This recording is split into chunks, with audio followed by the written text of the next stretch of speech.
Today's guest is Chrissie Catling, who is a specialist in the intersection of advanced rapid transformational therapy and intuitive somatic and liberatory practices. She's dedicated to helping people break free from the constraints of their limiting self so they can thrive in their human experience and fulfill their heart-centered potential. So, Chrissie, thank you very much for being on. How are you doing today? Well, I'm grateful to be here. Thank you. Definitely. I mean, as I was saying on air, I know like I'm in Toronto, you're in Australia, so it's a bit of a time difference. I'm like, out of all of the things you could be doing in your morning, I'm happy that this is the one that you chose. So I'd love for you to just start us off with, how did you get to doing what you're doing, and kind of what are you all about beyond the bio that I read? Okay. Well, my work really morphed out of my own need to heal. I'd spent decades seeking assistance, having grown out of childhood sexual abuse trauma, and not knowing even about that, although definitely knowing things weren't right and being triggered and PTSD as I grew through my teens until memories started returning to me in my 20s. But I had a lot of physical and psychological sort of symptoms and triggers and challenges to overcome from that. And so I experienced many modalities, but nothing really worked for me until I hit rock bottom through many reasons and completely burnt out. And through that period, I took that as an opportunity. I decided that I had to own that I got to that place, even though things had happened to me, and how I could grow out of that space. So I learned new things and sought others to sort of take on practices. And I came across rapid transformational therapy and had a couple of sessions in that. And literally, that was life-changing. And so much so, I went from having worked in the creative industries and running my own businesses for a number of decades to thinking this was so profound in such a short time that I too would love to help others shift from those places. So I went on to train in this and then blend a little of some of the other things I've learned along my way into my work that bring even greater benefit to my clients. So I work a lot with trauma and but also those who just want to up level and surpass glass ceilings in their businesses and lives. So there's two sides to the client, and it's wonderful. Love my work.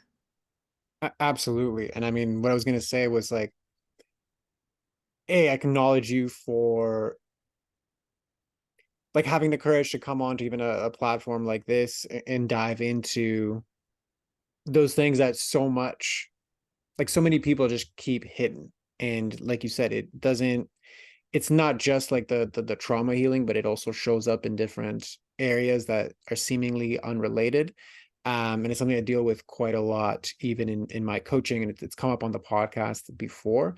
So number one, I just wanted to acknowledge you for that, because I know it's not an easy thing. And two, that sense of like your mess becomes your message, I think is such a powerful one with like healers and coaches. And again, it's come up quite a bit on, this show and in my client work, which I respect. Is such a beautiful way to move into this space. It's like I want to share this stuff that I have with people. I know how beneficial it can be. I know how transformational it could be. So I get that on many different levels. So anything else you wanted to add or comment to that? I really feel, Drasko, if we're all here still to grow. We don't reach a point where growth stops.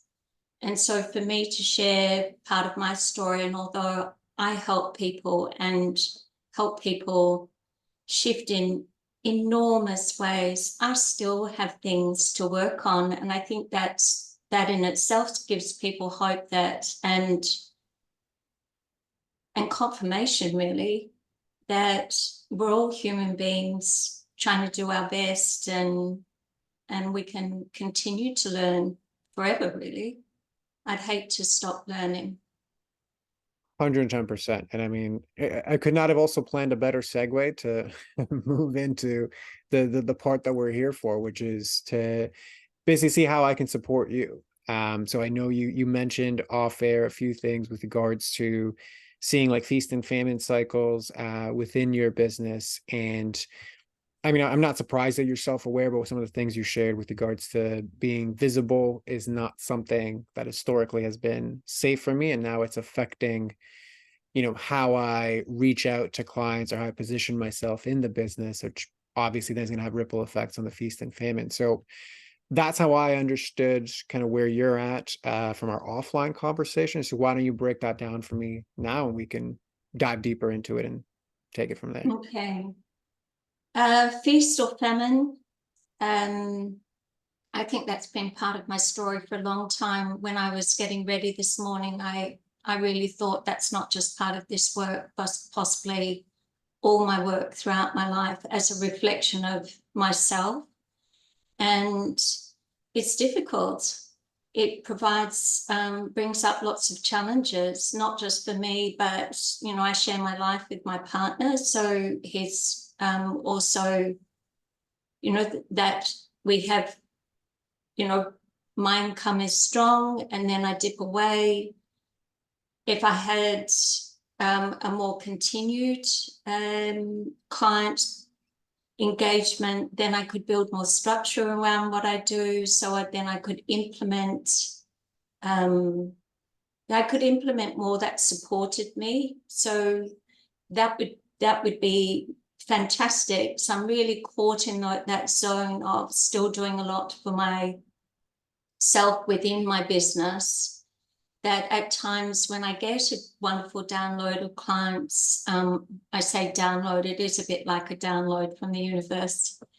I then at times feel a little overwhelmed by that because there's a lot to do in that space. Some of the business side of that, reading clients for sessions, pre-sessions and sessions and their follow-up. And just that financial, 1 minute it's all on, the next minute it's turned off, is not a particularly great lifestyle, really. And I do believe that is a reflection of myself. So I'd love to glean anything from you. And the visibility for me as a child, look, I really do understand where my sort of fear of stepping forward into the world in the way I would like to has been hindered because not just by the acts themselves that I experienced, but the things that I was told to keep me quiet. And so keeping quiet was, and being sort of vigilant about keeping my world small, and was a way I began my life. So I've done an enormous amount of work on that aspect. It now feels like it is my story, but it doesn't sort of impinge on my life. I'm not triggered anymore. I don't live in, even though my voice is cracking, I don't live in fear like I used to, which is amazing. But there are still things to move away from, I suppose. Or not even that, just to shift that reality a little more. 110%. And I think the first part that's obviously clear to me is like, and I think I mentioned this before as well. It's like the awareness piece of like all the interplay of all of the things, I don't think is an issue for you, which again, I'm not surprised because you are a coach. So I think the first place that I would start is, given that you are a coach and you are so aware of all of the patterns and how they interact together, if you were your own client, how would you coach yourself through this? Well, I don't coach. And I think that's, rapid transformational therapy isn't so much coaching, it's the use of hypnosis to access the subconscious mind. So I instruct clients to find and reframe the traumatic scenes that have created, their minds created certain beliefs, patterns of behavior from. There is an element of guidance in that, but I don't coach like you do. So I don't know if I can answer that properly. Perfect.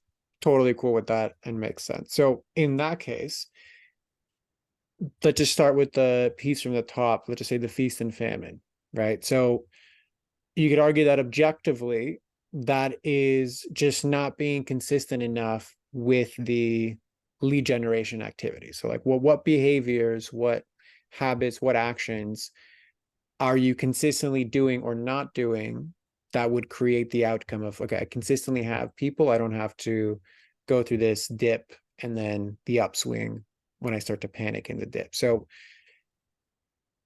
is there something that you are doing or not doing to perpetuate the lack of consistency in those efforts?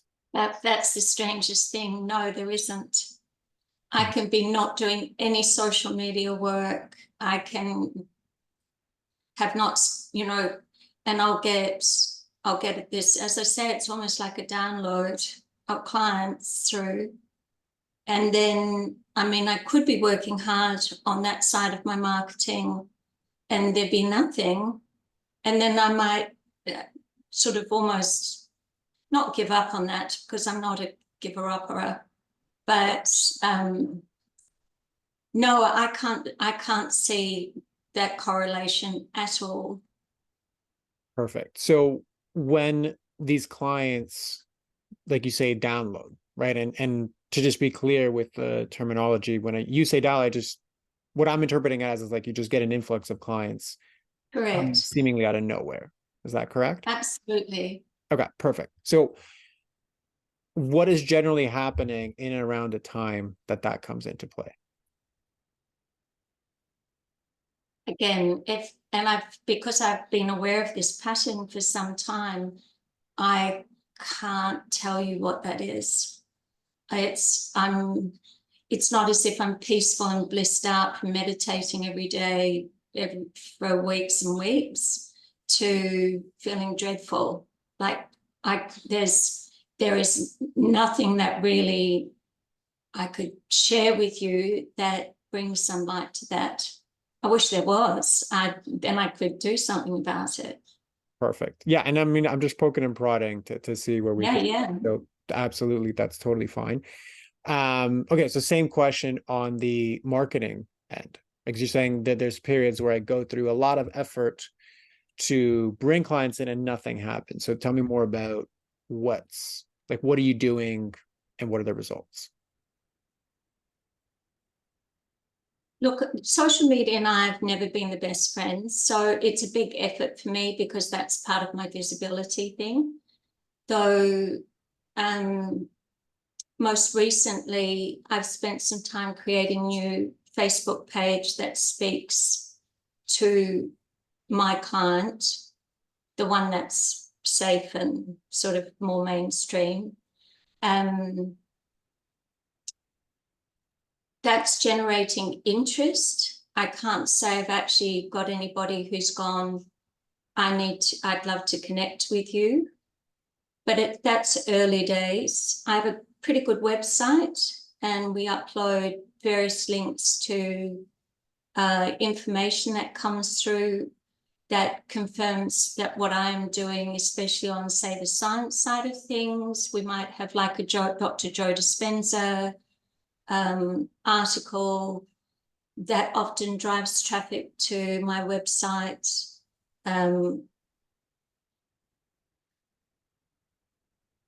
Look, I don't spend a lot of money on marketing.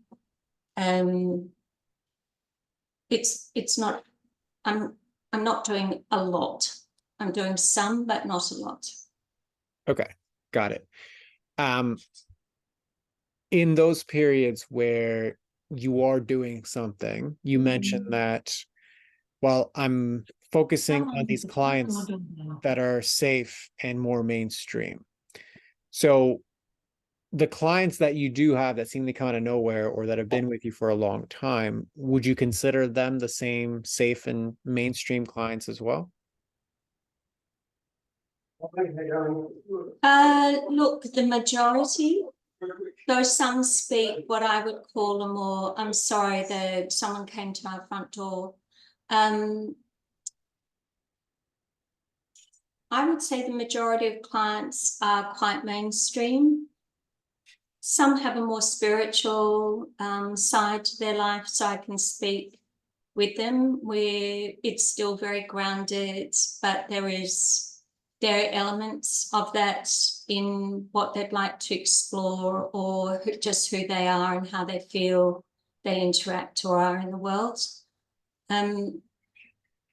Most come with trauma-based backgrounds. That's a reflection of my work and my life. Got it. Okay, so then what's your, and I guess I'll reflect back to you what I'm hearing, right? So you're saying, okay, so I spend a lot of my marketing efforts on these like safe and more mainstream clients.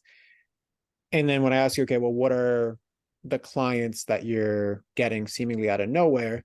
You're saying, okay, well, the majority of them are also the safe and like mainstream. Okay, so just before I go on, is that accurate with regards to what your experience is like? Correct. Okay, so what then is your definition of safe and mainstream? I'm sorry, could you say that again, Jessica? There's noise in the background with the front door business. Sure. Yeah, I mean, I don't hear it on my end, so at least That's good. good. Yeah. What is your definition of safe and mainstream client?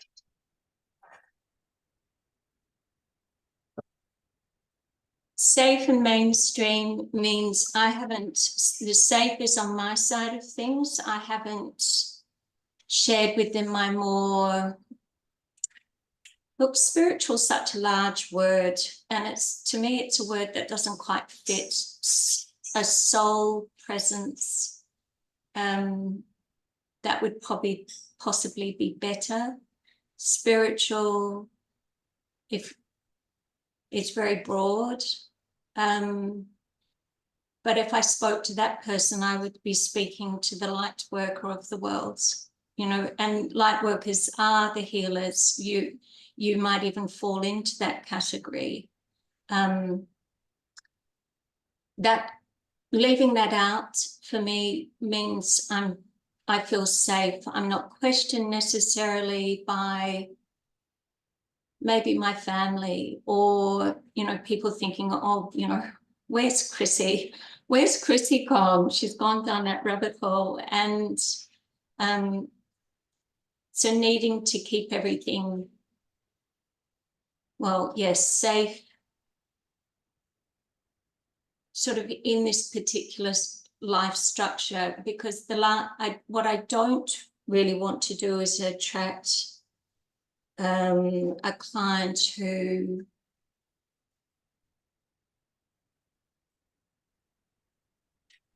who would they be?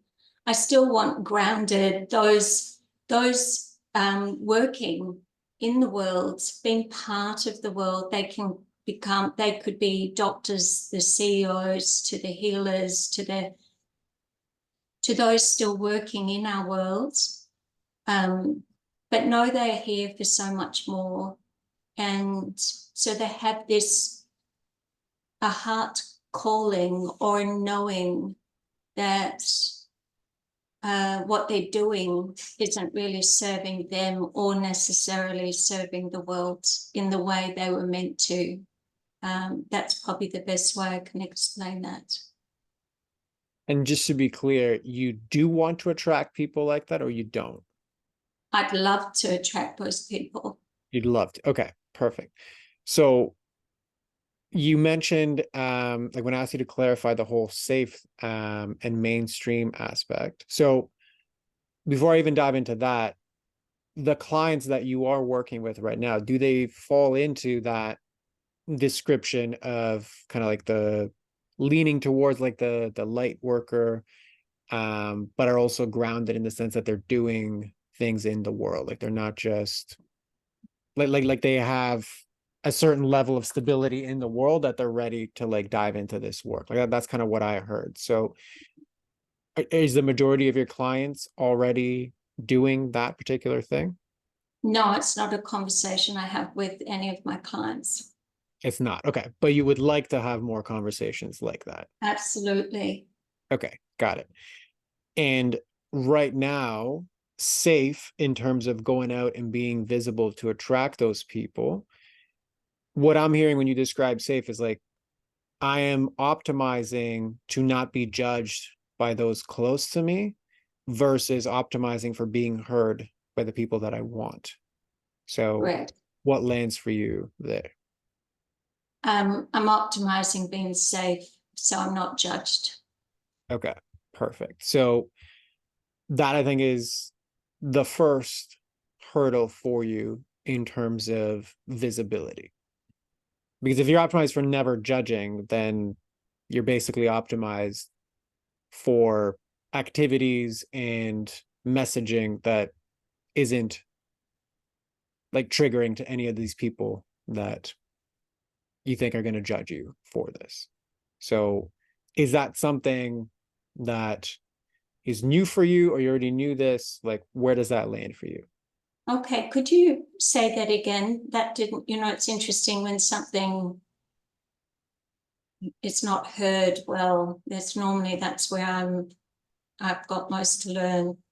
Perfect. So, was it like an audio issue, or you just your brain tuned out when? No, just my brain. Okay, perfect. So again, great on you for noticing the defense of it. Okay.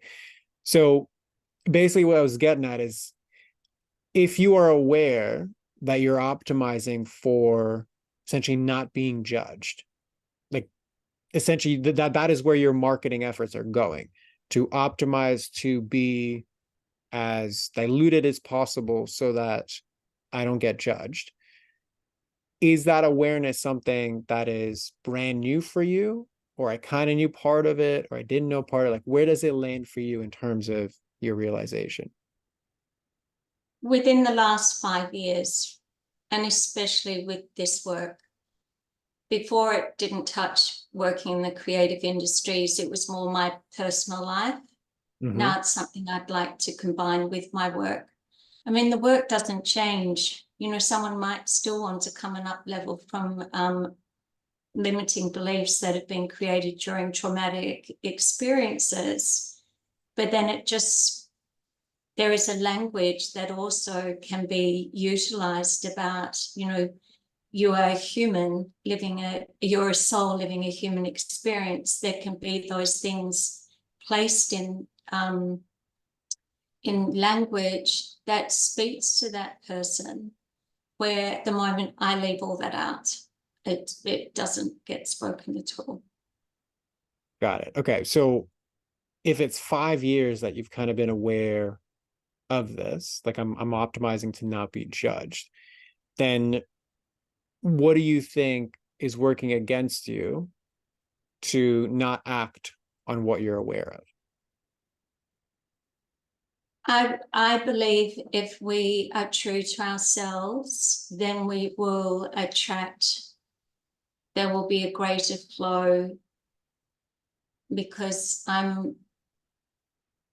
that resonance, or my vibrational energy, is actually then drawing to me and engaging to me those that actually do want to work with me, rather than those who relate to me because I work with trauma, because that's also been my past experience.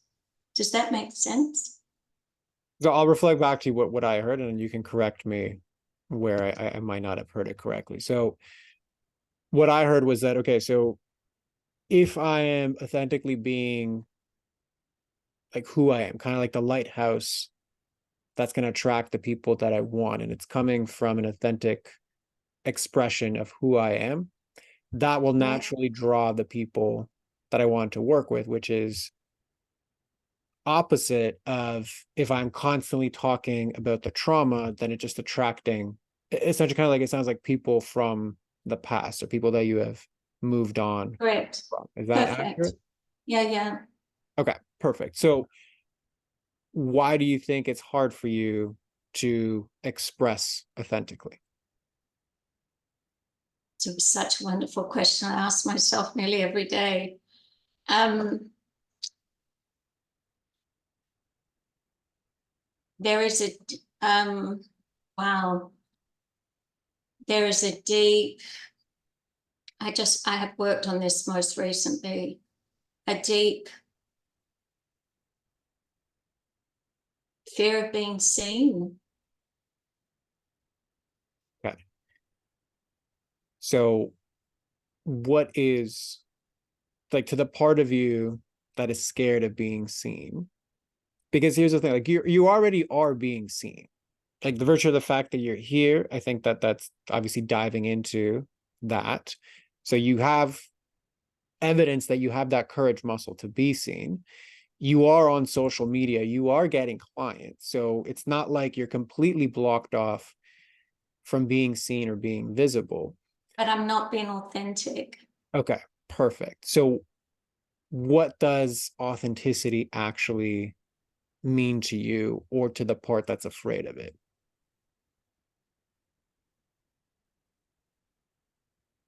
It means entering into a space in my life that I don't know what is really there and available to me. Okay. So then are you afraid? Stepping into the unknown. Okay. So is that then a fear of unknown? Is it a fear of uncertainty, or is it a fear of visibility?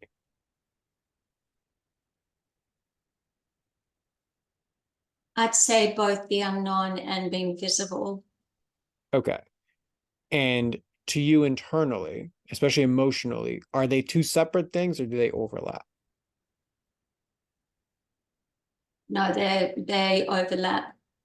Okay. So unknown and visible. So if I am visible in my most authentic way, that is a scary black box that I don't know what the outcome is going to be.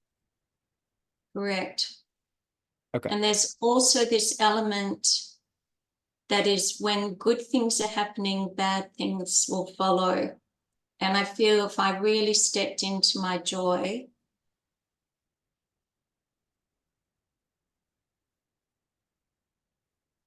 there is that the unknown could be terrifying rather than joyful. Which is also a great belief to have if you have a feast and famine cycle continuously in your life, right? How is that? Well, what comes after something good? Something terrible, right? What comes after a feast? The famine. Like your financial pattern mimics that particular belief. It also mimics my energy. I don't know if you know of anything of human design. Have I you heard know of? of it. I don't, like, I'm not an Okay, expert in by any means, but I've had it sure. done and I know of it. So I'm of a type that doesn't hold energy or have this sort of long, easy stream of maintained energy. So that is also something. So naturally, I have peaks and I can run well for a few weeks, and then I have a real dip for a number of days. It's not, there's nothing wrong with me. It's just how I function. I used to think that, but I don't anymore. I understand that. But so that's also naturally happening in my human experience energetically. Perfect. So I would then say, if you do know that, right, that can be used also as a gift, because what I would see for you on a more strategic stability level, right, is, okay, so if you know that I'm going to go through these cycles of peaks and valleys energetically, I get to create certain fail safes in my business that perpetuate what needs to be done in order to continue to be financially supported in those valleys, right? So whether that's structuring things so you have rest built in, whether it's you work on these times, whether it's I have people that do, like, there are ways to create the leverage to basically buffer against that, and not in terms of like judgment or like I have to work against this weakness, like quite the opposite. You're just creating the structure to optimize for, like, when I'm at my peak, everything's moving forward and we're creating, kind of like you have like you're preparing for winter, right? Like winter's coming, so you're preparing all the things you need for that, so that when the winter does come, all the stuff is already set up. Okay, so Totally agree. yeah, I and I'm starting to work more that way. That's the trick, though. Just go when I have feast, it's terrific. I've got funds to put towards some of that structure, but then when the famine hits, I can't give certain things, say, to somebody else to do. And I need those someone else because tech and I aren't particularly great together. I've got one of those magical kind of energetic bodies that touch a computer and might fry. So there's a lot of things in the world that I see some of my colleagues being able to build and use themselves. I have to give those to someone else to do. So there's also needing to fund that in order to create the structure. So I sort of caught in between quite often. But yeah, I do see it. And yes, as things grow, which is my plan, I will be able to put more of that in place. Definitely. 110%. And I'm not at all discounting the limbo stage you're in right now, where it's like, okay, I have to get through these cycles and I gotta like move the baseline up. 110%. That's generally going to be the messiest part of moving through this, right? Yeah. It's necessary, but I'm not discounting how uncomfortable the messiness actually is. So yeah, I totally get it. Yeah. Um, okay, so if we then backtrack, right? Because like again, you're aware of a lot of different things, but going back to this fear of the authenticity. So part of the fear is, okay, so if I am authentic, it is going to go into this black box where I'm uncertain as to what is going to happen.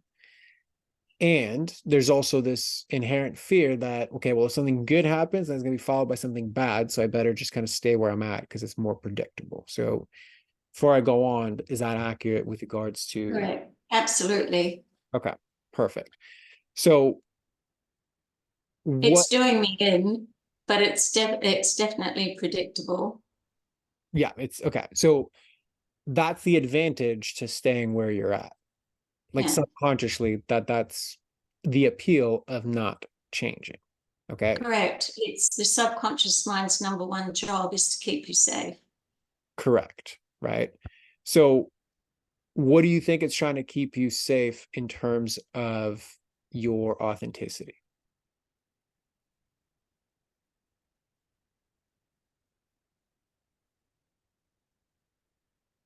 Some form of persecution or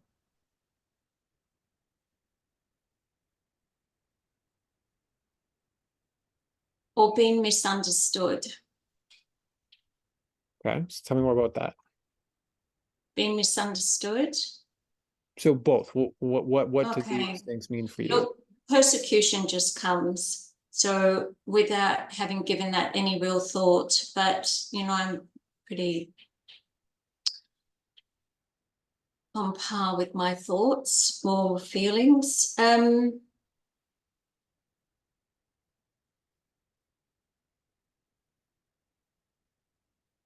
Persecution probably comes with, well, misunderstood. They're almost together. Hey, they're about being seen as you think you're special or you're the heretic or you're whatever people would, or you're off with the fairies or whatever sort of doesn't, because you're not fitting into the mainstream. um, you're less mainstream. Okay. So that's the persecution side. And also the misunderstood side because, well, they don't understand what it is I'm actually trying to do. They're just labeling me with these persecutions of you're a fairy, etc., etc. Yeah. Okay.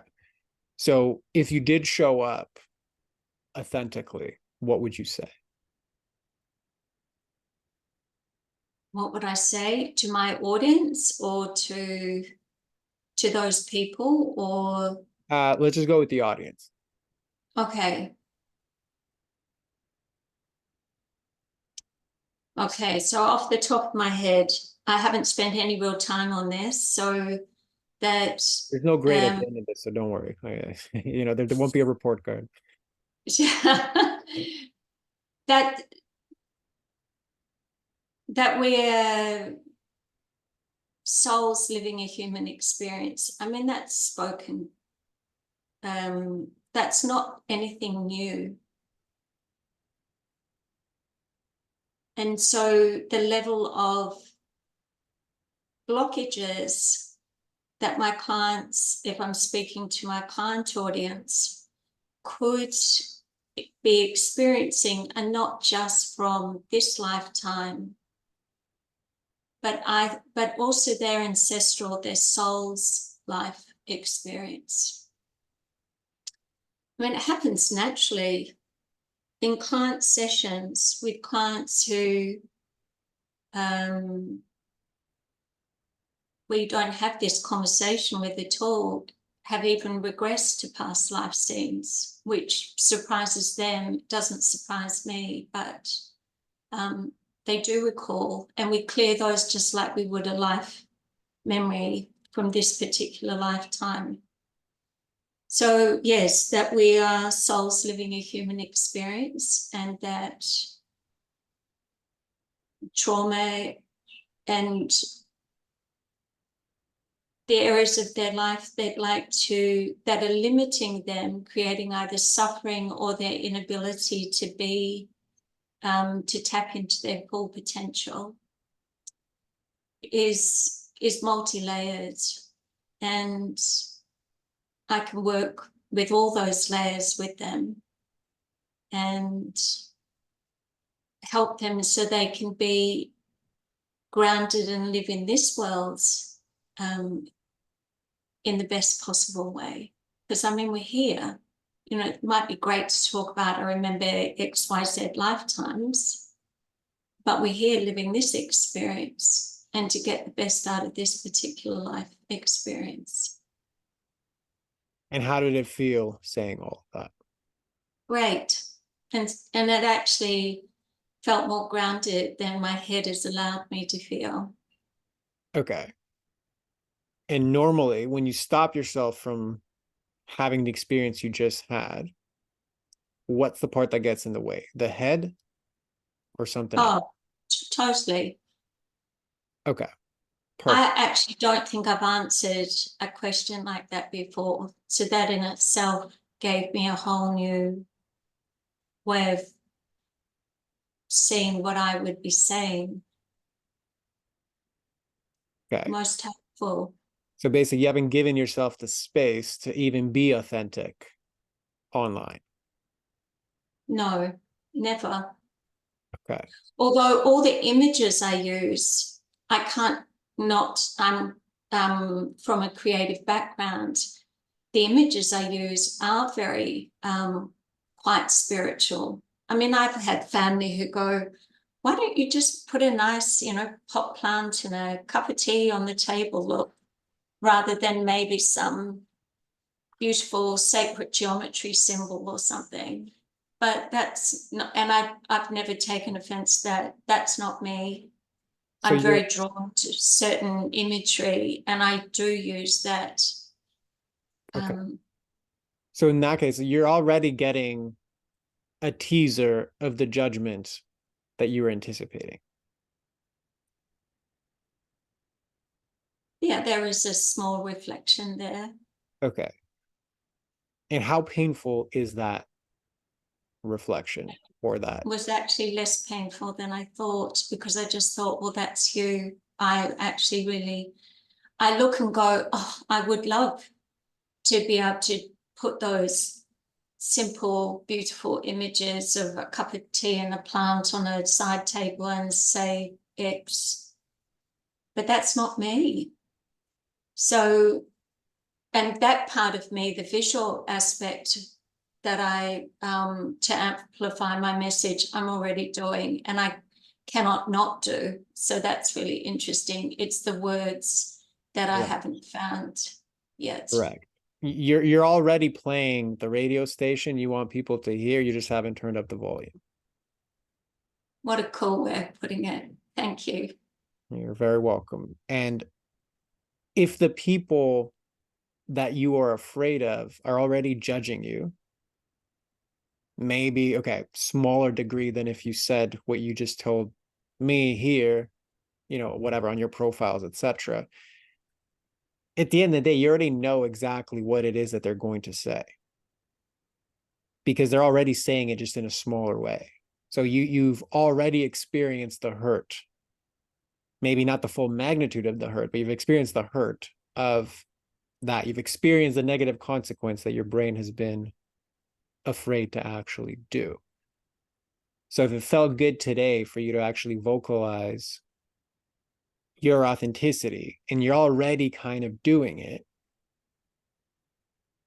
is the path for you to be authentic online really, like, is the gap really that big, or is your brain just making it that big? Oh, I think it is quite big.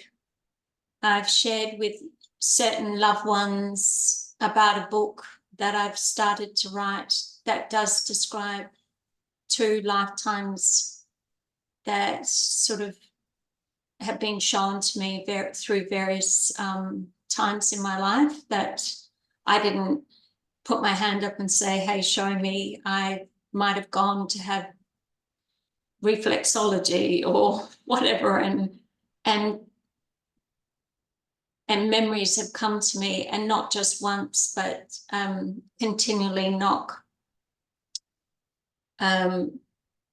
if you'd like, knock on my soul to say, you're here to share some of this with the world. When I've actually shared my story with some, I have a sense of everyone running away Mm-hmm. and thinking, like, I've just opened something that is so incredibly special to me, and I've shared it with the wrong people, and it doesn't feel good. Right. And you're denying the right people the experience of hearing that because you're so focused on the wrong people. Correct. So if you want to connect more with the right people, is it serving you to keep looking at the wrong ones? No, it isn't. But the only thing in sharing it with, say, the wrong ones, which may be my loved ones, and no judgment to them, is it feels like then I'm walking around as a secret in the world. And I don't want to actually be I don't want to have to dumb myself down to fit in. And yet that's exactly what I'm doing. Yeah, that's going to reflect back is you're already a secret. You're just actually a secret to the people that need you most. Yeah. So what's coming up for you when I share all of that? When, oh, my body, my heart's really going off. There's a lot of truth in that. And it makes me think of, do you know of Mind Valley? Mm-hmm. There are so many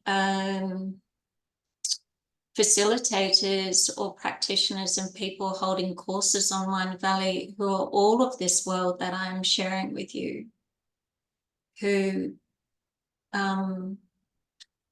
live like we all do, eat food, bathe, sleep.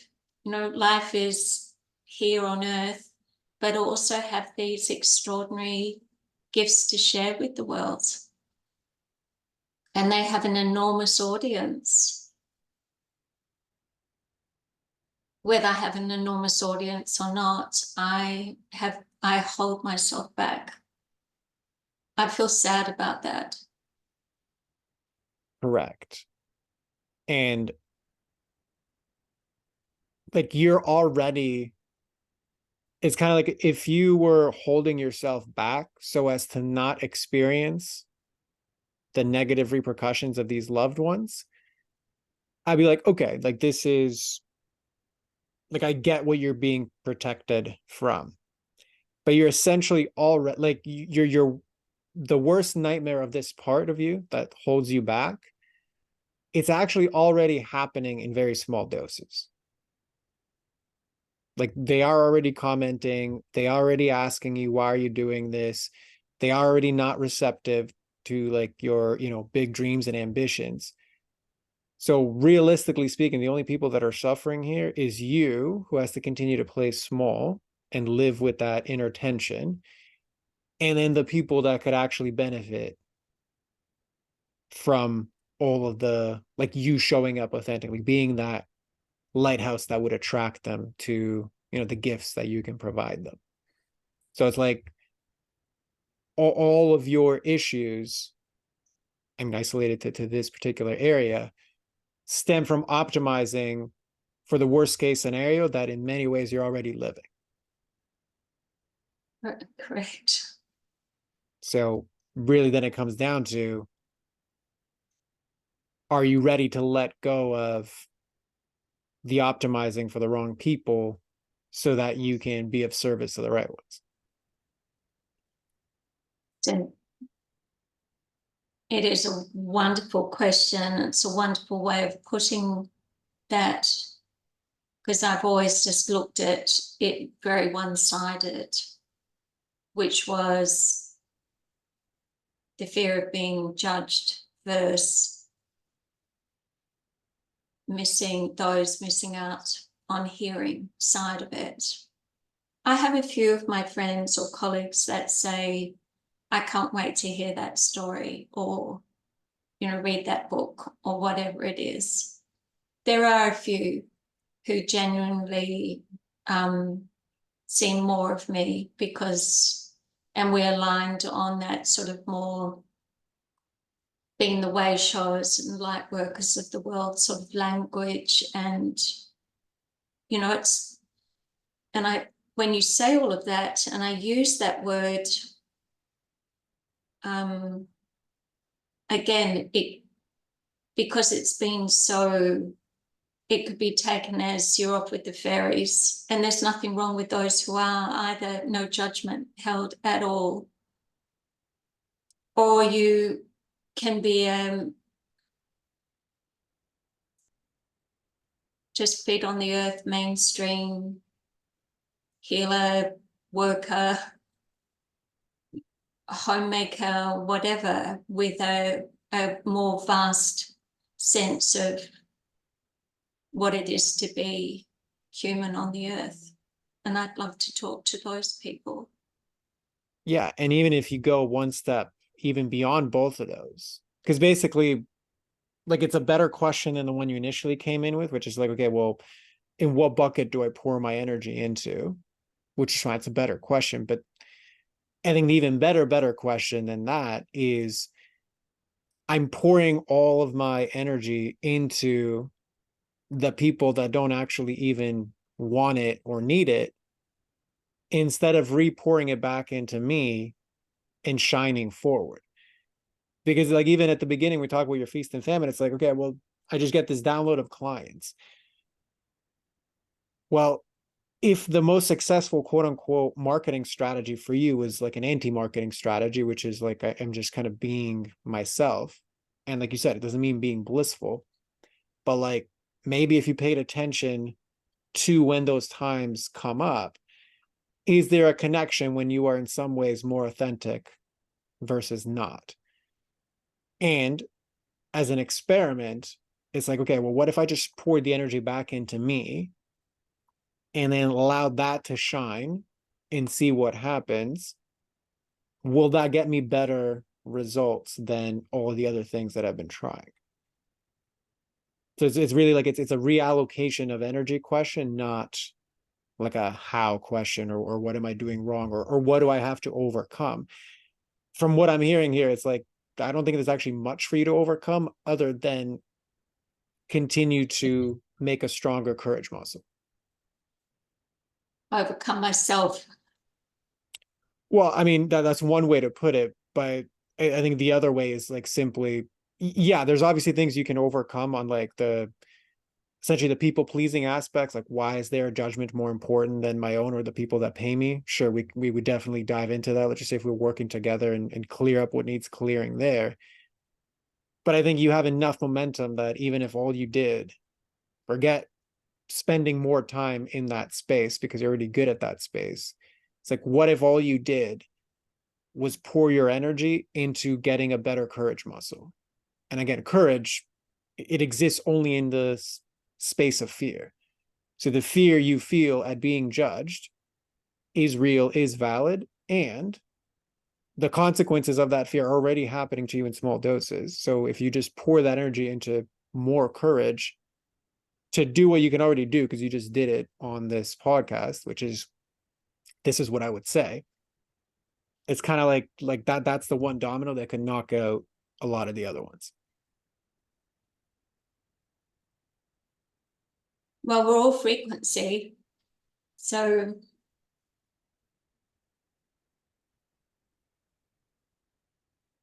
yes, yes, Okay. definitely yes. So, I mean, I know there's a lot of different areas we can dive into on this, but I do have a hard stop, and this is for the top of the hour for me. But I just want to know from your perspective, like, is this complete for you as far as like mapping out what the dynamics are here, or is there still something left outstanding?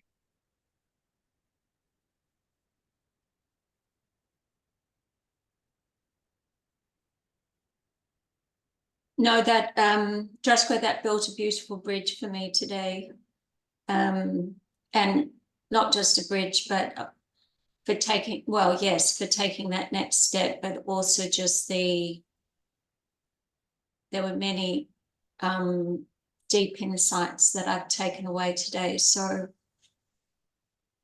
I think I've got a lot that I can enjoy and sit with. So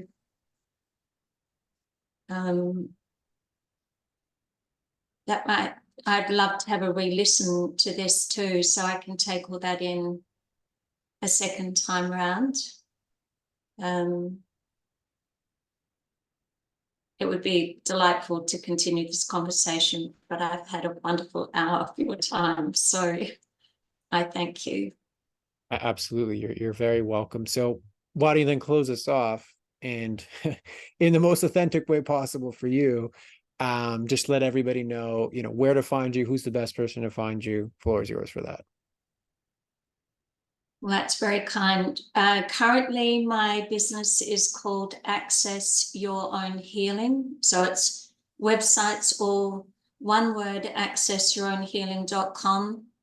It speaks more to the trauma client than it does those who have come from trauma background, but also aware that their life is much more than just this one here on this earth, but that's what they're here to do, to bring forward their heart-centered, align and bring forward their heart-centered potential. AccessYourOwnHealing.com will also give you an inquiry through Squarespace, so you can contact me and I can be in touch with you. So that's probably the best. Thank you. Beautiful. You're very welcome. So thank you very much for practicing your courage muscle to be here and show up authentically in this container. And for everybody else listening, we'll see you on the next one. Thank you.